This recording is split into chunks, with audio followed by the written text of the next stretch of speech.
मुबाशरत के महल से मुताल्लिक़ है कि बीवी से मुबाशरत मुजामत और क़ुर्बत आगे वाले हिस्से में होनी चाहिए या पीछे वाले हिस्से में होनी चाहिए। इस बारे में सूरह बकरा आयत नंबर 223 में अल्लाह जल्ल शानहू फरमाते हैं, निसाउकुम हर्सुल लकुम फ़अतू हर्सकुम अन्ना शिअतुम, यानी तुम्हारी औरतें तुम्हारी कीती है, बस तुम जिस तरह चाहो अपनी कीती में आओ। अब्दुल्लाह इब्न अब्बास रज़ी अल्लाह तआला अन्हुमा फरमाते हैं कि इस आयत में लफ्ज़ हर्स जो है इससे मुराद औलाद वाली जगह है।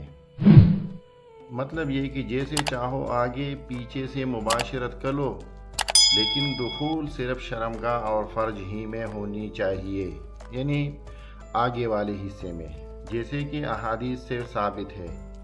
इसी तरह आयत में लफ्ज़ हर्स से मालूम होता है कि जिमा की इबाहत सिर्फ शर्मगाह यानी क़ुबुल और आगे वाले हिस्से में होनी चाहिए, क्योंकि वही औलाद के पैदा होने का महल है।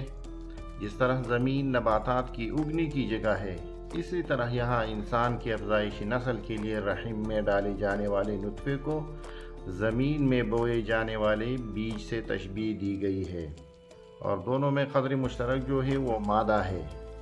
फ़ातु हर्सकुम का मतलब भी यही है कि तुम अपनी कीती और औलाद पैदा होने की जगह में आओ, यानी क़ुबुल को जिमा के लिए इस्तेमाल करो, फ़र्ज को जिमा के लिए इस्तेमाल करो। तो इस आयत मुक़द्दसा में औरत की शर्मगाह को ज़मीन से, नुतफ़े को बीज से और औलाद को कीती से तशबीह दी गई है।